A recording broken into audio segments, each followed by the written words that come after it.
start our testing. So if people want to sing that. Okay, so you have to get through some. Yeah. But I've been taking him to San 50 plus, and he's been and you've been through this before. I had all therapy done. Yeah. So, well, when my previous dog was certified, it was a different process.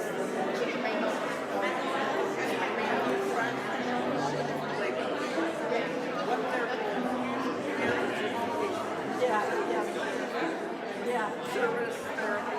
Oh, yeah, that's, yeah. Emotional and physical.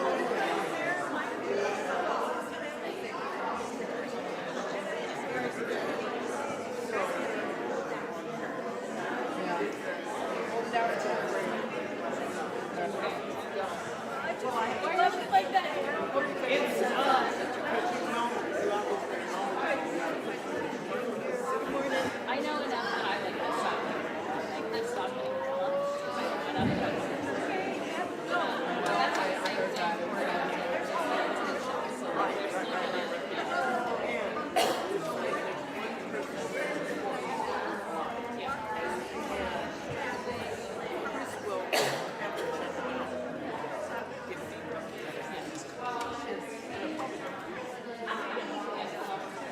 Well, see, there was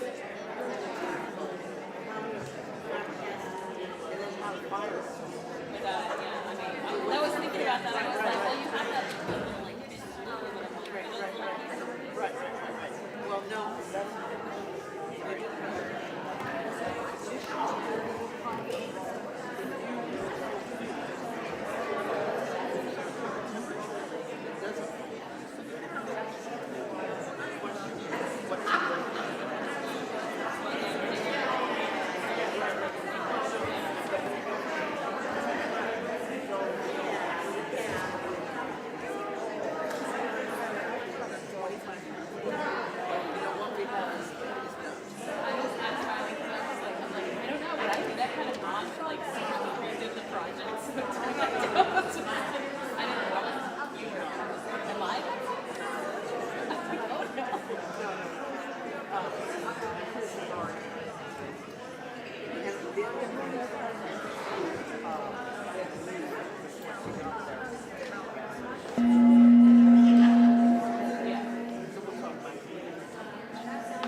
Good morning.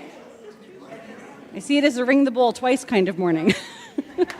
I am happy you are having such a good time connecting with each other if you're here in the sanctuary. I'm glad you've chosen to tune in if you're joining us online. Welcome to this worship service at the Unitarian Universalist Congregation of Salem. I am the Reverend Monica Jacobson. I use she, her pronouns, and I serve this congregation as minister.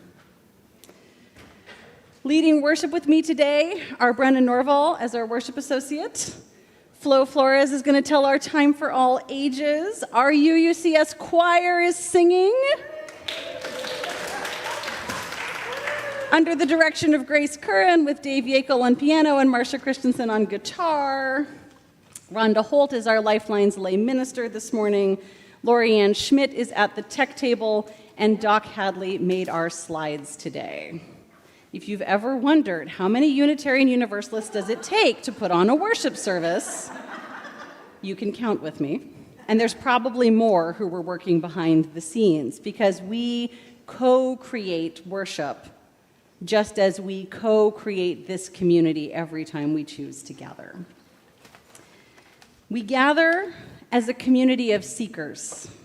We know that each and every one of us comes searching for wisdom and inspiration to help us live lives of meaning, to help us be people who make a difference in the world. We gather together to wonder at life's mysteries, to express our gratitude for life's gifts, and to grieve together during life's hardships and losses. And when we gather to help each other to learn and grow, to give and receive care, and to be of service to each other and our world. You are welcome here this morning exactly as you are. whatever beliefs sustain you, whomever you love, however you understand and express your identities, and in all the ways you are still becoming the person you will be. We are blessed by the presence of each one of us. So will you join me now in taking a good, deep breath? Feel the air come in and fill your body. Feel it go out. Sense the company of those around you. Know that you are here in this gathering and not anywhere else. And let yourself enter in as we begin a time of worship together. I invite you to rise in body, in voice, or in spirit. We're going to sing hymn number 188. This hymn comes from a poem by the Persian poet Rumi. It was set to music by a Unitarian Universalist minister named Lynn Unger, and she actually wrote an extra line to it, which is not printed in our hymnal. So when the slide comes up, you're going to see this one counterpoint line at the bottom. If you've never sung it before, don't worry. I'm going to sing it. You can join me at any time. You also can return to the familiar part at any time.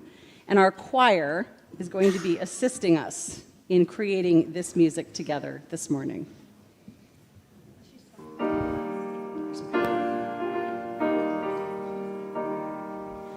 Come, come, whoever you are, wanderer, worshiper, lover of leaving, ours is no caravan of despair.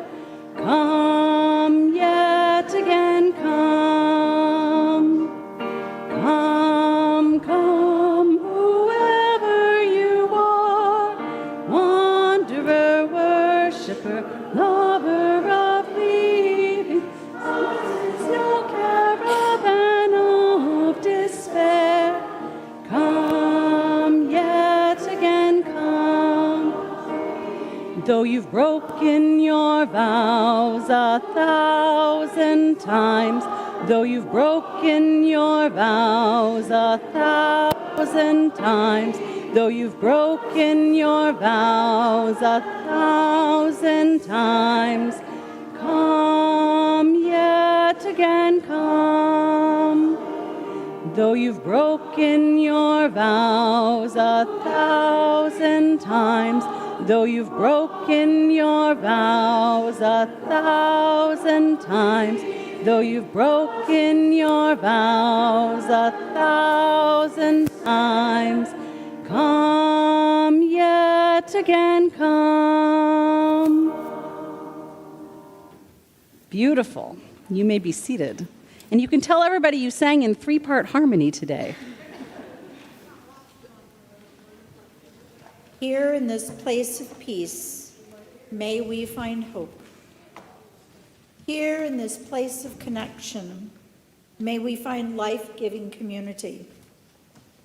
Here in this place of rest, let the unrest of our hearts turn us toward justice.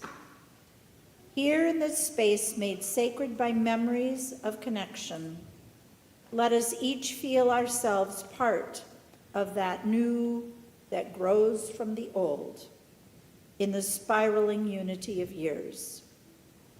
Please join me as we recite our affirmation together. Love is our doctrine. Compassion is our way. Here we seek to create a joyful home for free religious exploration, build a community of caring fellowship, nurture the hopes, and serve the needs of our world. We pause this morning from the chaos of the world to reclaim the beauty within these walls that carry us through our week. We lift this community onto our shoulders with pride and grace-filled expectations for our children and our children's children. Each week, we light 3 chalices. The first is for this congregation, Unitarian Universalist Congregation of Salem.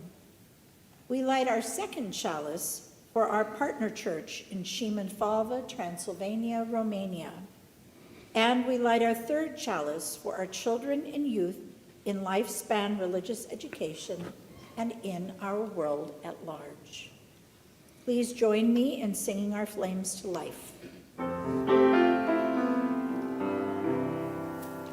Rise up, O flame, by thy light glowing, show to us beauty, vision, and joy.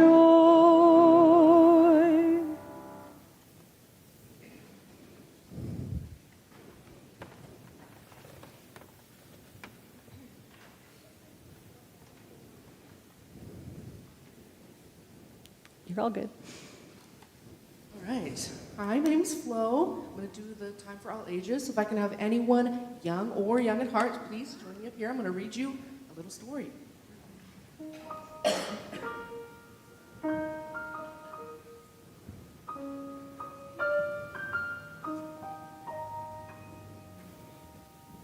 guys.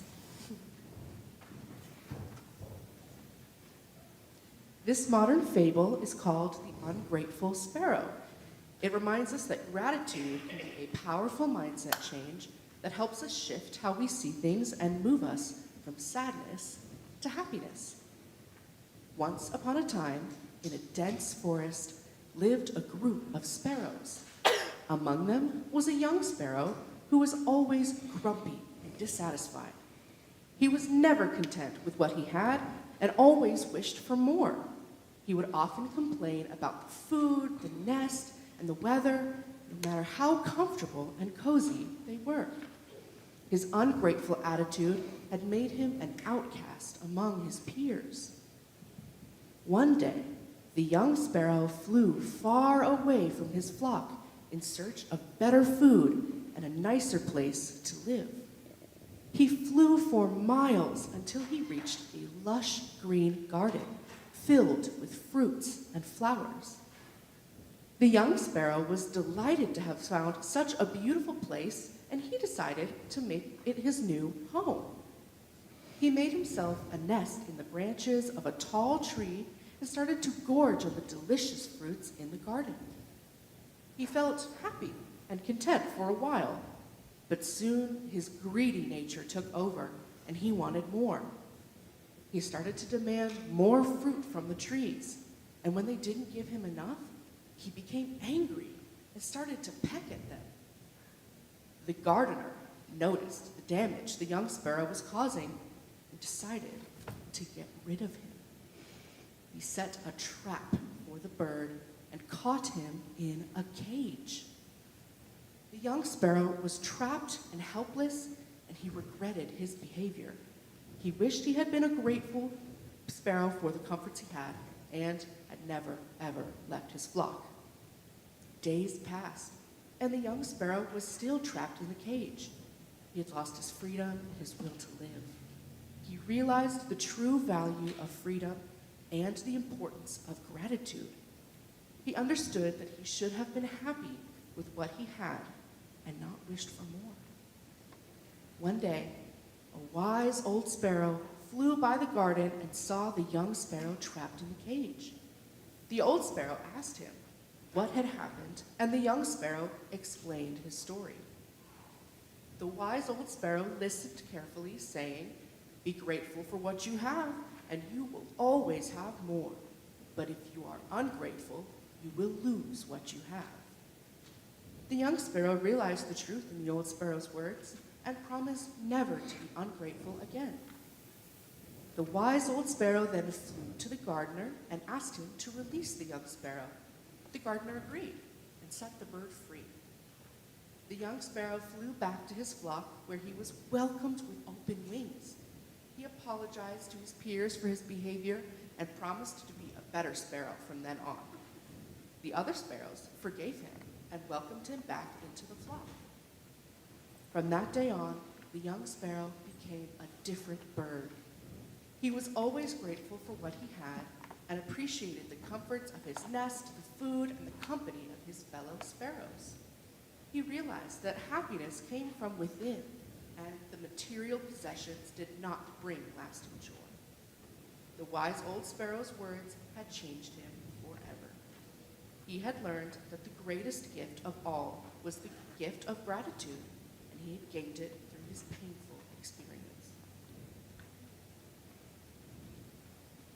What I love about this story is how it reminds us that when we shift our focus from what is missing to what is present, our hearts open to happiness and generosity. In this way, gratitude is not only a feeling, but a way of living that spreads hope and kindness to others.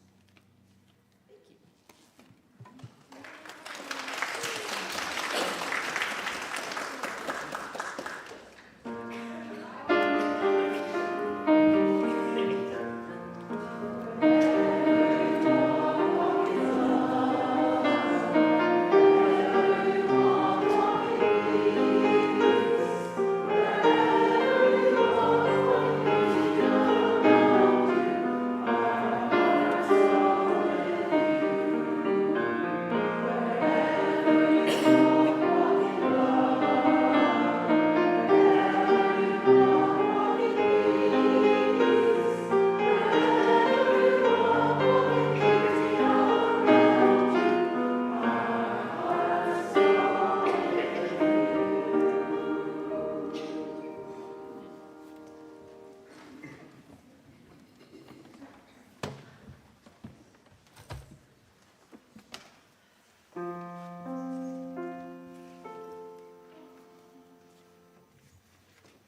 Good morning. My name is Rhonda Holt, and I am honored to be one of your Lifeline's lay ministers. Lifeline lay ministers are fellow members of the congregation who are here to help people in times of need. You can find us by looking for our lavender stoles and badges. One of our duties is sharing the joys and sorrows of members and friends of this congregation, because we know sorrows shared may be lightened even a little bit, and joys shared may be magnified. We are trying another way of symbolizing what we share and hold together. For each joy or sorrow, we have a stone, a small piece of earth, strong enough to carry someone's story. The stones go in a bowl of water. The water symbolizes this community. It reminds us of joining our waters in our fall ingathering. As each stone goes into the water, the ripples that form reminds us that each life touches all of us. We have two joys and one sorrow to share today. Deborah Emery and Roberta Robinson say, the UUCS Family Promise Team extends a heartfelt thank you to all of the folks who volunteered last week. The program cannot happen without you. A special shout out to the people who volunteer every single time. You know who you are. And Joan Stimbridge says, thank you to Deborah Emery and Roberta Robinson for your excellent leadership in keeping Family Promise the valuable special program it is. You are both rare treasures. Lenny Smith says, my dearest friend just found out her husband has an incurable form of cancer. We are all very sad. Finally, we place one more stone for all the joys and sorrows carried in our hearts, but unspoken today.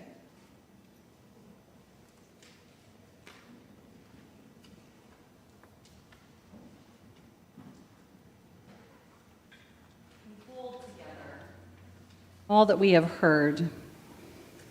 We hold together all that is unspoken, but that we know is carried in the hearts and the minds and the lives of those in this community, carried in the hearts and the minds and the lives of all those with whom we share this day on this earth.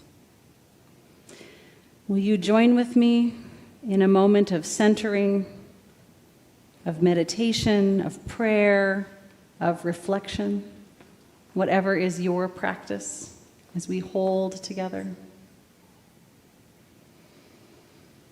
Spirit of life, source of love, that which is within us and beyond us, we pause to breathe, to feel the movements through our lives of compassion.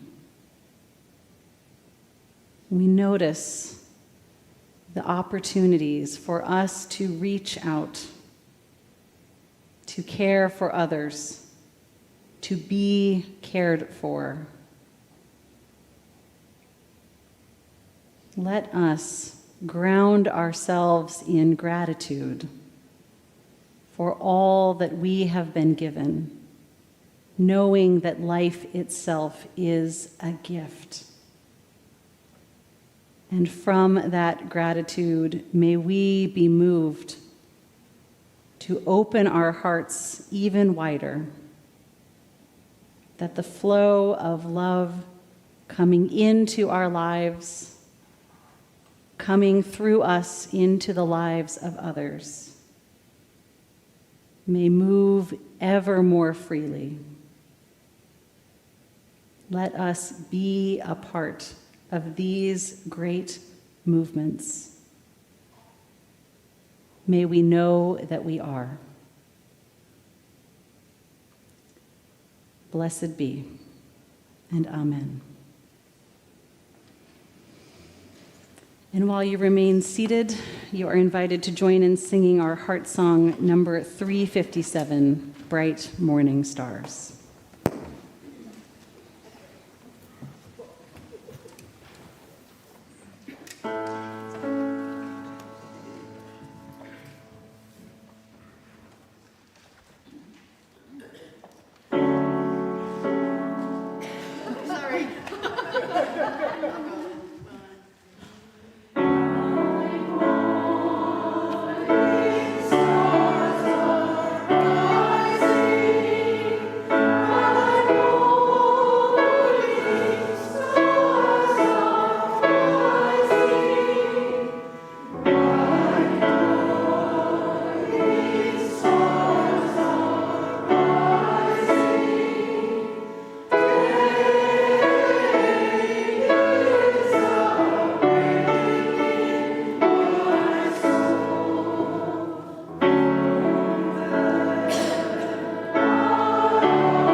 The Premise and the Promise, the story of the Unitarian Universalist Association by Warren R. Ross.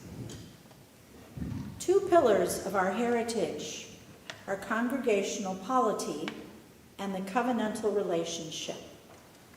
They define us not only organizationally, but theologically. As Conrad Wright makes clear in his definitive work, Congregational Polity, our polity is important because it defines the way in which we believe human beings should be related to one another for ecclesiastical purposes, and may be a guide or model for human relationships of other kinds.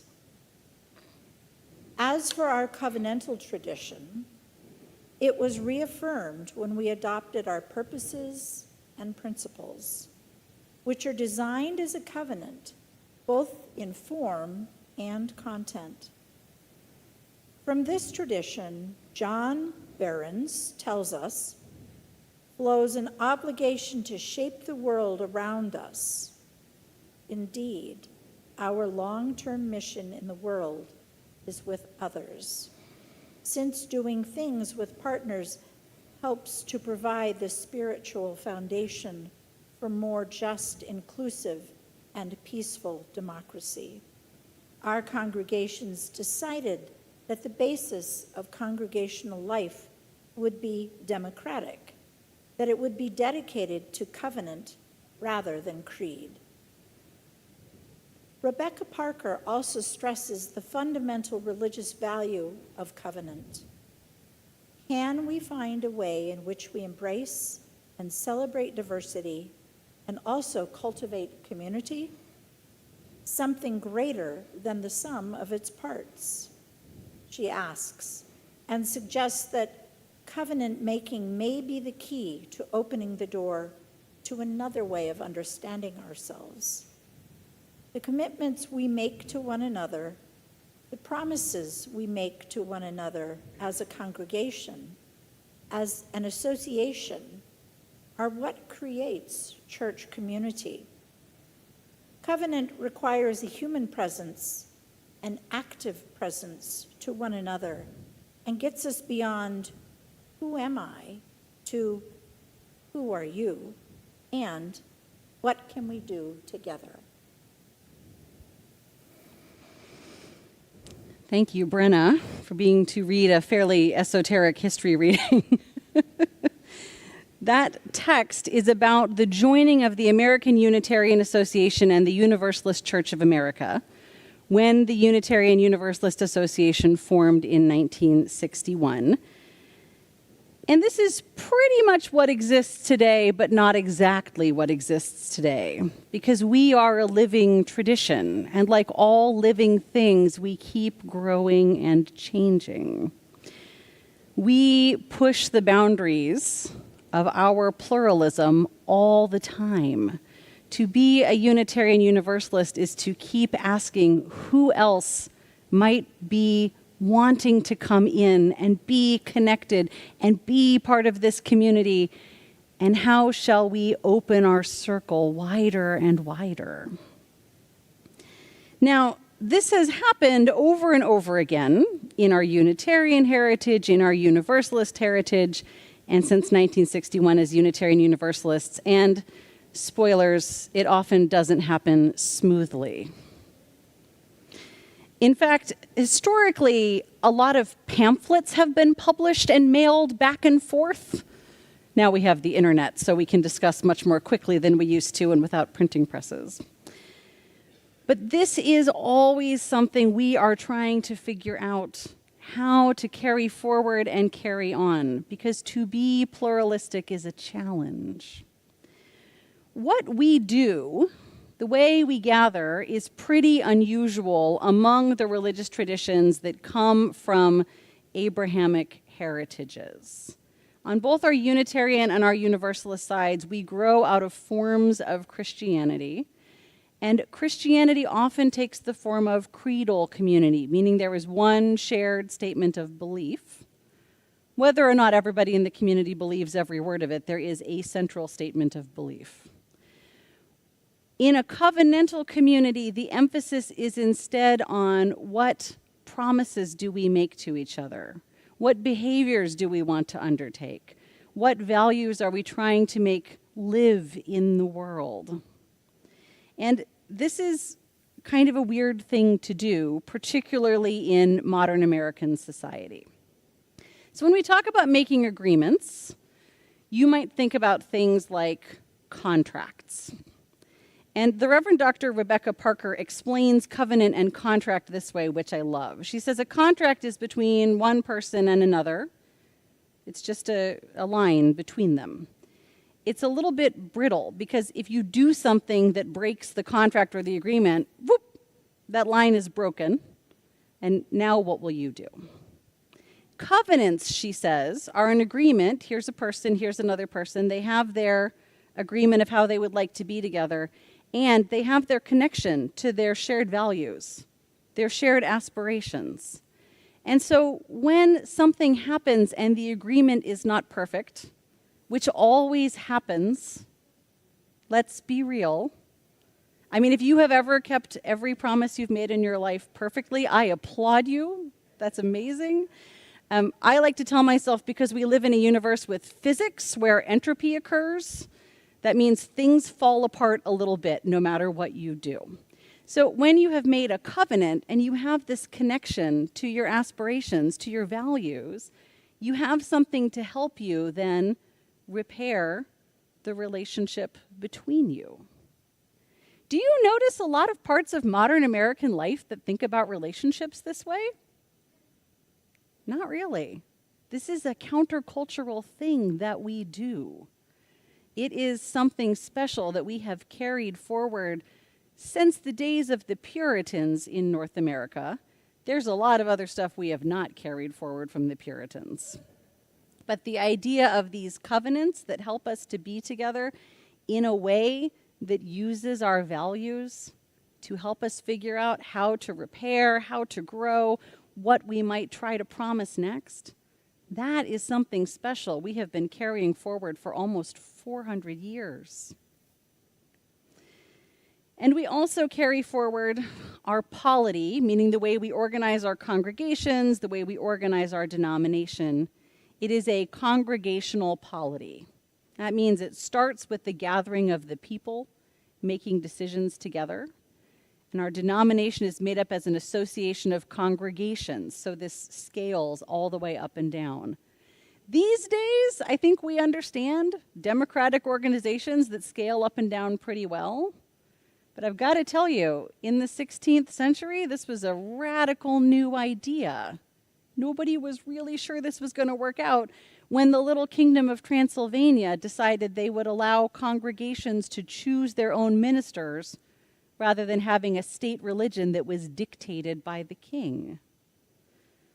These are valuable things that we bring forward from our past, live into in our present, and keep creating and recreating in our future. And within these inherited frameworks that we bring forward, we keep engaging in meeting and re-meeting, creating and recreating with each other. And I think our music is a great example of this. Now, we are not the only ones who do this. This piece that our choir sang is by Bobby McFerrin, who, to the best of my knowledge, is not a Unitarian Universalist. Although he could be, we would welcome him. He looked at the 23rd Psalm and said, why is the language for the divine male? Why couldn't it be female? And we in Unitarian Universalist circles ask this question frequently.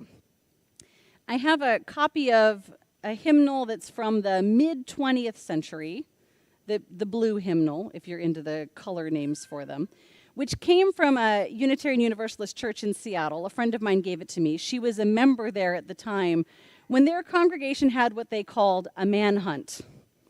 They went through the hymnal, and every time male language was used as the default language, they crossed it out. They put in people. They put in person. They just referred to God as God every time God was in a hymn. It's hand-corrected. I love it. This is part of what it means to be a living tradition. Sometimes we go through and we're like, whoop, nope, nope, nope. Let's try that, let's try that. And this continues. We haven't stopped making changes to our language. Sometimes what we change is to make the theology more inclusive. You may notice if you look in the Christmas section of our hymnal, there's a lot that's been altered a bit to express different theological understandings of Christmas. This can get us into trouble if everybody sings the most common version of the lyrics and some people are reading what is in the hymnal. But this is also a way that we continue to say, how can we express this? How can we include? And it includes also those who are writing new music, those who are continuing to create new forms, both of classic hymns and of new musical expressions of who and how we are. We're going to hear a couple more with the assistance of the choir later in this service. And I want to give credit to a UU community called Sanctuary Boston, which is a community that's about 10 years old. It is predominantly people about 45 and under, and they have a house band that does a lot of jamming. They'll mash up pop music with hymns, and they are one of the sources of this emerging musical tradition in these days. Now, I also have to say, this is not limited to geeky things like how we organize ourselves or to things like how we sing. We also find these kinds of emergences that we share with each other and carry forward in our traditions. Does anybody happen to know how we came to light a chalice at the start of worship? That's okay, because it turns out actually nobody knows how we came to light a chalice at the start of worship. In World War II, when the Unitarian Service Committee was trying to work in Eastern Europe to help get vulnerable people out from under Nazi control and persecution, the symbol they created for themselves was of a flaming chalice, a cup with a flame in it in a circle. And in 1961, when the Unitarians and the Universalists merged and became the Unitarian Universalist Association, we got a flame in a cup in 2 circles. One for Unitarianism, one for Universalism. You can see they overlap. There's a lot in common, but they're not the same. Now, what we do not know, and I have a friend who has been researching this for a long time, so I'm pretty confident that we still do not know, is how we got from the image to the ritual action. There is some speculation that in religious education programs, children were encouraged to build 3-dimensional flaming chalices, make them out of blocks, make them out of clay, and that in those RE classes, teachers began putting a candle in a cup or a bowl and lighting it to symbolize to all the kids we're beginning a special time. And that on some Sunday in some congregation, somebody did that in a sanctuary. And people found it meaningful. It is a ritual that says we are entering a special kind of time together. And it spread, we think, by word of mouth. People visited each other. They said, oh, they're doing a cool thing at the church an hour up the road. We should do it too. I think it would be meaningful for us. This is also the way we got the ritual that opens the congregational year, when everyone brings water and we join it together in a single large vessel. This came from the Women in Religion conference in Lansing, Michigan in the 1980s. And again, people found it meaningful, and they brought it home. And congregations said, yes, this is a symbol that reminds us of who we are and how we want to be together. Let's do it here too. And in what is, I think, the most recent example, which we took part in last June, congregations are now offering glitter blessings. Were you here in June? If you weren't here in June, be here next June. Or if you came by our Pride booth in September. I don't know who started this. I just know that people started telling each other, hey, we got some glitter makeup. We're putting it on people to remind them that every single one of us is made of stardust. Every single one of us is a blessing to the world, and that we gather and reflect light and love. I think this is an amazing thing. Again, don't know where it came from, but it is emerging among us and being shared as an act that reminds us of a truth that is always within us. But sometimes we forget that we are made of stardust, that we are here to gather and to reflect light and love. And even in our spaces, we find things being carried forward. Having a screen in a sanctuary is pretty common now. 20 years ago, not so much. We continue to figure out how to meet each moment that we find ourselves in. This is part of living and adapting. Now, I have to say, we also carry forward other things that maybe are less adaptive, but which are just kind of part of our heritage. We often experience tension in our times of growth. Historian David Robinson, who wrote a book in 1985 called The Unitarians and the Universalists, talks about the emergence in 1825 of the official American Unitarian Association and the fact that immediately a group called the Transcendentalists was like, I don't know about that. I have different ideas about how to live in the world, how to understand and make meaning of life. And then, in the next generation, there was a group called the Free Religious Association, which said, we think this organized Unitarian Association stuff in Boston, we are out here on the frontier of, Wisconsin, and we're going to do it our own way. In the 1870s, there was also tension between what was perceived as the Western Conference of Unitarianism, mainly in Illinois, and the folks in Boston who were holding on to old traditions and figuring out what to carry forward while having conversations with the people who were living a different kind of life on what was at the time a newly forming edge of the United States, and still those rabble-rousing transcendentalists.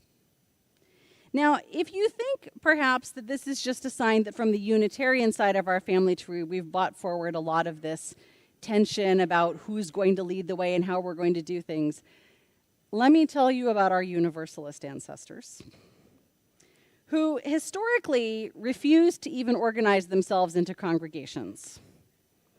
They were very hard to count. When you try to look at the data, the numbers are really different from year to year because a lot of people were like, well, I'm just not a joiner,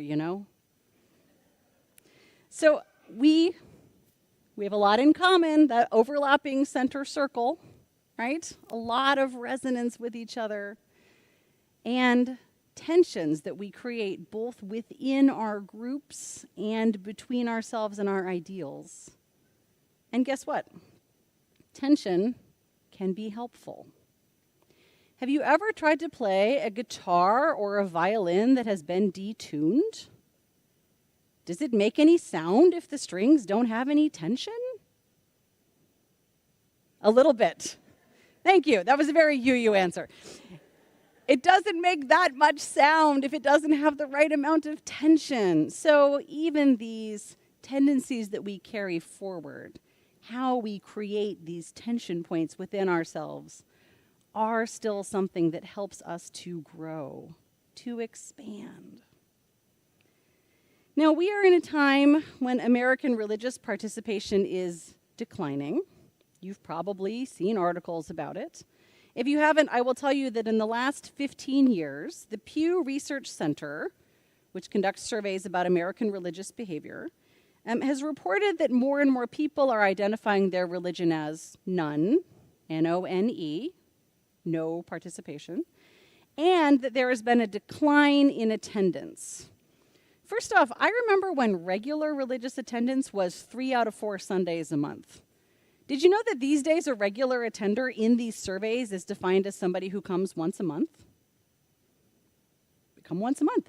About 1/3 of Americans say they attend a religious service at least once a month, and those are the regular attenders.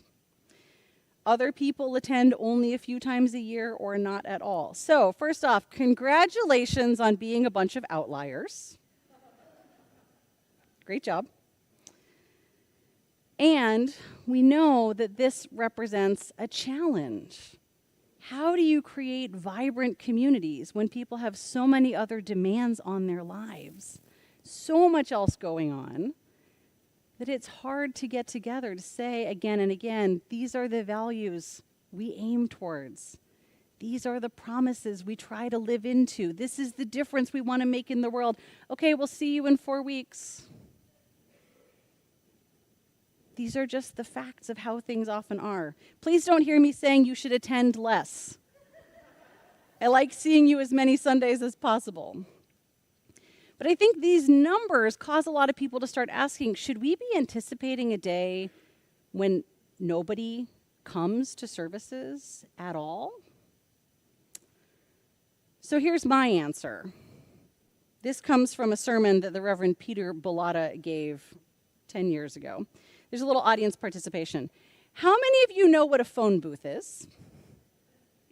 Awesome. How many of you have ever at any time in your life made a call from a phone booth? Yep, okay. Who's used a phone booth in the past week? Yeah? I'm impressed if you've even seen a phone booth in the past week. But here's the other question. How many of you have been out, away from your home, whether or not it has a landline anymore? How many of you have been out in the world and you've communicated with somebody this week? Right? There is a human need to connect to each other. There is a human need to reach out, to get information, to make plans, to share beauty. That has not changed. The way we do it has changed. Now, in another version of this sermon, Peter goes on to say it's kind of like Blockbuster Video. But since I think we still have the last Blockbuster Video in the country operating in Bend, I'm getting a strong confirmation. So I'm not going to go into Blockbuster right now because we're an outlier there too, which is fine. It matters that we look at what the human need is, even as we acknowledge that the way that need gets met changes. Historian Diana Butler Bass describes religion as a spiritual technology. And this summer I was listening to her give a lecture about medieval European Christianity, where she said, at its core, the practices of Christianity in medieval Europe were a community technology for living in a stressful and chaotic world, being grounded in rhythms of living, and being reminded over and over again of the centrality of loving one's neighbor and loving what is holy. Now, I am grateful not to be living in medieval Europe. I really like indoor plumbing. I really like washing machines. But there is something we can learn here from this description of spiritual technology for living in a stressful and chaotic world. We need opportunities to be reminded of our values, to be connected to each other, to mark the milestones of our lives. And in fact, this is not only a medieval thing, because I remember hearing a story from a minister who said, I'm going to try to start a UU community out of nuns, right, out of NONE, people who say they have no religious or spiritual affiliation. And he said, here's my plan. I'm going to gather people for potlucks, because people like to eat together. And we're going to do a little bit of a service project. Maybe we will organize food at the food bank. Maybe we'll put up a shed in somebody's backyard, because people like to do things together. And that bonds people to each other. And I'm not going to try any ritual or singing or reflection. We're just going to eat and we're going to do. Do you know what happened in this gathering of people? They started singing together. They started having celebrations when somebody made a commitment to a new partner. They started having blessings when somebody had a baby. My colleague says they independently invented organized religion. We need these things. We want these things in our lives. We're willing to create and recreate them in all kinds of ways. And I think these things matter. And so does Peter Bellata, who said, just as people still need to talk on the phone in public, people still need what congregations have to offer. As long as people search for significance in their lives, we will be there. As long as people long for meaning in life, we will be there. As long as people grieving the death of their loved ones want to celebrate life and bury their dead, we will be there. We will be there as long as people ask, why? And as long as people want to make a difference in the life of others, as long as the need to serve others arises in human hearts, and as long as people ask, how? When it comes to living a life of compassion, generosity, and gratitude, we will be there. I think Peter is right. The most fundamental things we carry forward always are these essential elements of what it is to be human and to live in this world. So let us carry on with gratitude for all those who came before us, with anticipation of those who will come after us, and holding Rebecca Parker's question, what can we do together? May it be so.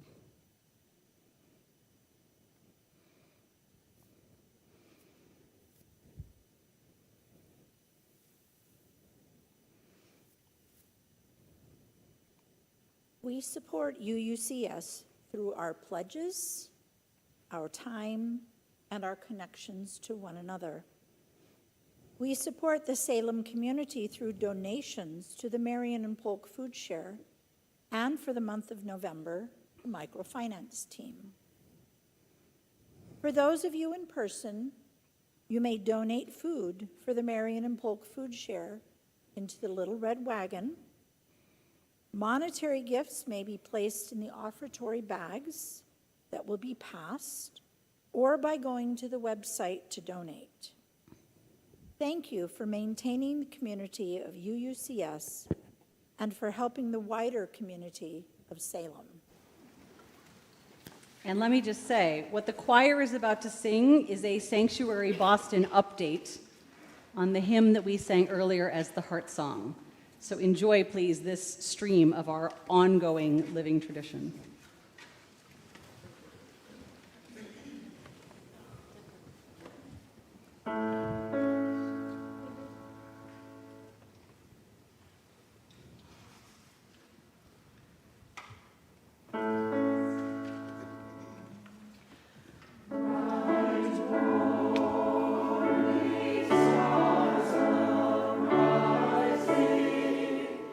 Rise, morning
And our words for giving thanks, they're printed in the order of service and they're up on the screen.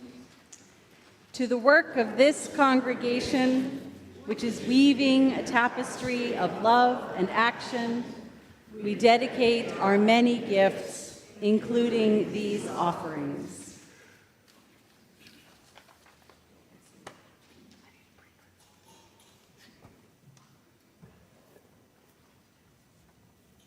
We take the light from our chalice, lighting the social justice lantern as a symbolic reminder of the light and justice we carry out into the world.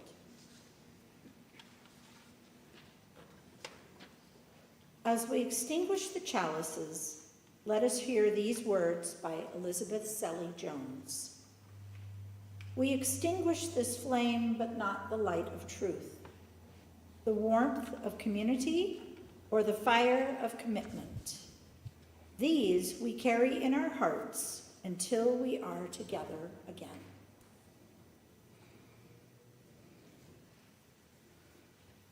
We are an increasingly busy congregation. There are announcements on the back of your order of service.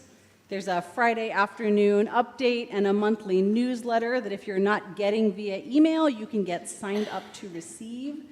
And I want to give you one special invitation today, which is if you were thinking, wow, what a rockin' choir we have. I wonder if I could sing with them.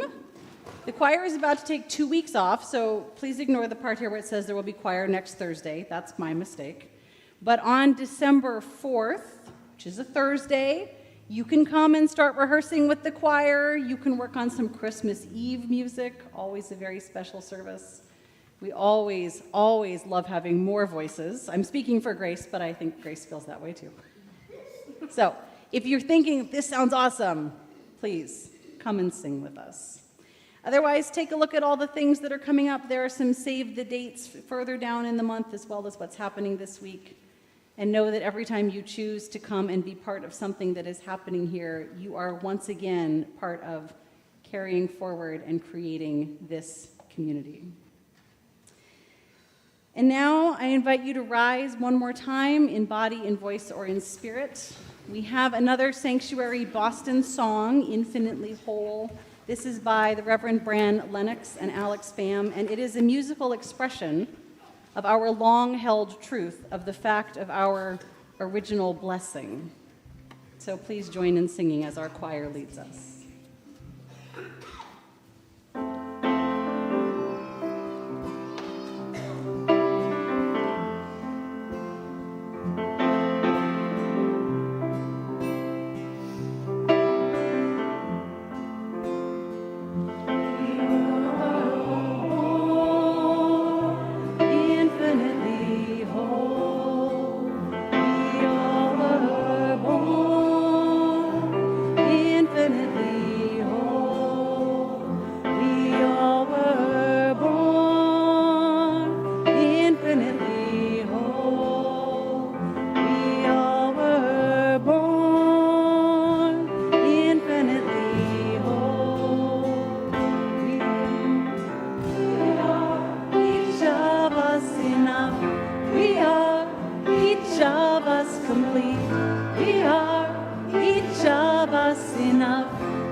Each of us enough.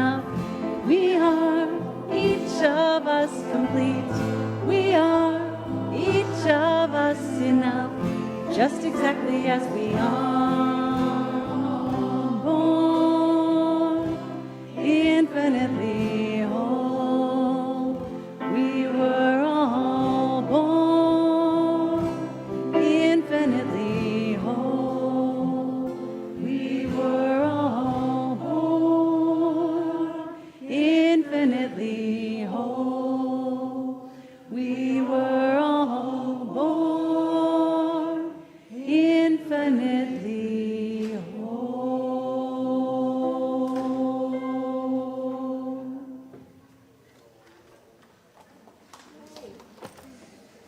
While you remain risen, I invite you to join me in saying our closing words. May faith In the spirit of life, hope for the community of earth, and love for the sacred in one another be ours now and in all the days to come. blessed be. Blessed be.